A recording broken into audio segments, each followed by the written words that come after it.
ডাল তো অনেকেই অনেকভাবে রান্না করেন, আমার এই পদ্ধতিতে রান্না করে দেখবেন, এটা খেতে অসাধারণ হয়। আমি কিছু ডাল ধুয়ে পরিষ্কার করে প্রথমে কিছু পানি দিয়ে সিদ্ধ করতে দিয়ে দিয়েছি।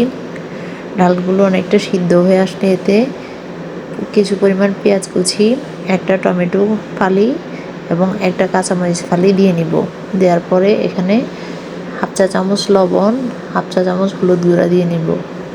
দেওয়ার পরে এগুলো চামচের সাহায্যে ভালোভাবে নেড়ে নিব, নেড়ে মিক্স করে নিব। এরপর আরও কতক্ষণ রান্না করতে থাকবো। রান্না হয়ে গেলে ডালগুলো অনেকটা 80% সিদ্ধ হয়ে গেলে তখন একটা ঘুটনির সাহায্যে ডালগুলো ভালোভাবে ঘুটে নিব। যখন আমি যেভাবে ঘুরতেছি আপনারা ঠিক এরকম ঘুটনি থাকলে আপনাদের কাছে ডালগুলো ভালোভাবে ঘুটে নিতে পারবেন। এই পদ্ধতিতে ডাল রান্না করলে ডালটা খেতে অসাধারণ লাগে। অনেকে অনেকভাবে রান্না করেন, আমার এই পদ্ধতি ট্রাই করে দেখবেন, এটা খুব ঝামেলাবিহীন, অল্প সময়ে রান্না করা যায়। আমার লবণটা একটু কম হয়েছিল, আমি আরও একটু পরিমাণ লবণ অ্যাড করে নিয়েছি।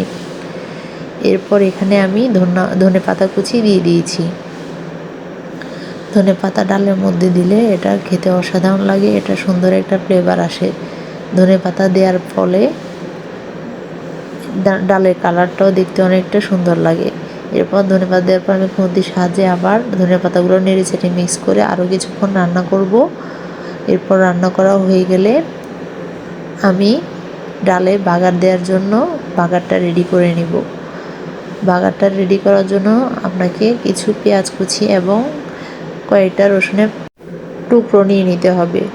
রসুনের টুকরো নিয়ে নেওয়ার পরে তেল দিতে হবে, কড়াই গরম করে তেলগুলো দেওয়ার পরে তেল যখন গরম হয়ে আসবে তখন এতে রসুন কুচি এবং পেঁয়াজ কুচি দিয়ে নিব। পেঁয়াজ রসুনগুলো ততক্ষণ পর্যন্ত না ভাজতে হবে যতক্ষণ পর্যন্ত না পেঁয়াজগুলো রসুনগুলো ব্রাউন কালার হয়। দেখুন আমি যে কালার করেছি ঠিক এরকম কালার হয়ে আসলে এরকম করে ভাজতে থাকবেন। যখন এটা ব্রাউন কালার হয়ে আসবে তখন এটা নামিয়ে ফেলবেন।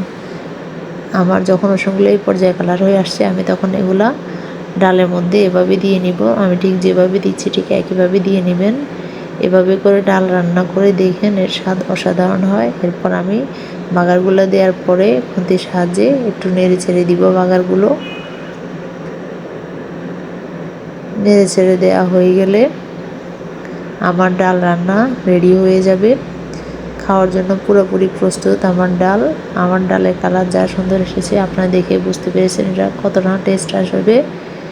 আমার ভিডিও ভালো লাগলে like, comment, share and subscribe করুন।